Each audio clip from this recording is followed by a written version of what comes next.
Good morning, Raul Lopez Jr. here, author, speaker, coach. I've authored the book Heal the Boy and the Man Will Appear. Today I want to talk about being quick to anger. Quick to anger. I've come across a few people that are in a mode of being quick to anger. Now, these are great guys, great people that I've known for a while. I don't know them very well. I know one of them pretty good.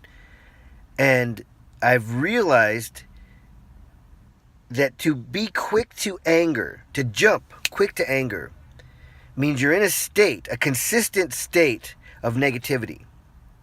And your mind is running, and you haven't gotten control of your mind, or you're expecting negative. So when somebody says something to you or communicates with you, your eyes are like fire.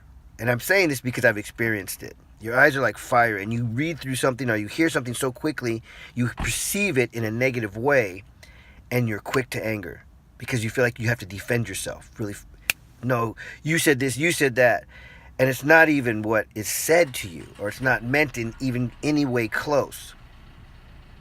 So to control that, you have to recognize that your mind is running and that you're assuming the worst. And this is not always easy, but the best thing you can do is just assume the best. Always give people the benefit of the doubt. If you give people the benefit of the doubt, when they say something to you or communicate with you in whatever way, there's so many ways to communicate these days. When they communicate with you in any way, if you feel like they're attacking you, or if it's offending you, offending is just weird these days. Everybody's offended for anything. But if you're giving people the benefit of the doubt, if you're looking at things in a positive way, if you see something that might be offending or that they might be attacking you, it's easier to look at it and go, this person's a pretty nice guy usually, or a pretty nice person usually. I'm going to ask them what you meant by that, right? Because you're giving the benefit of the doubt, and you go, hey, I read this in your message, or I heard you say this, and it sounded like this.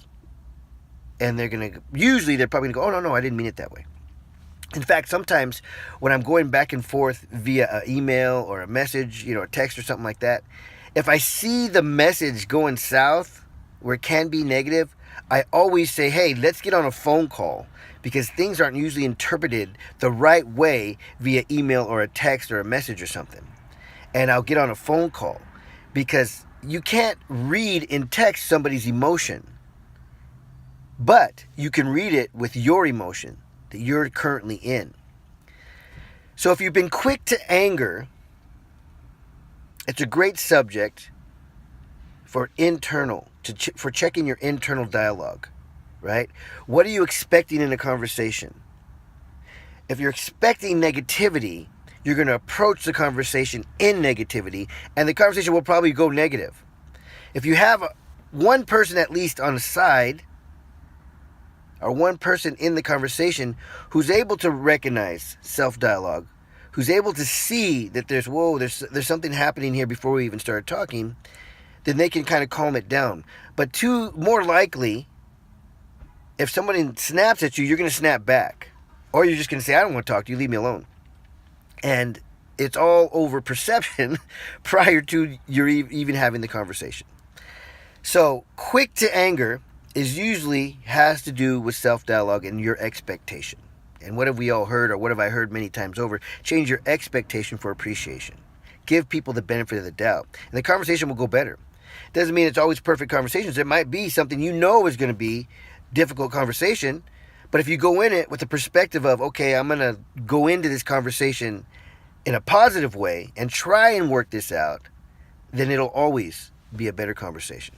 Enjoy the day.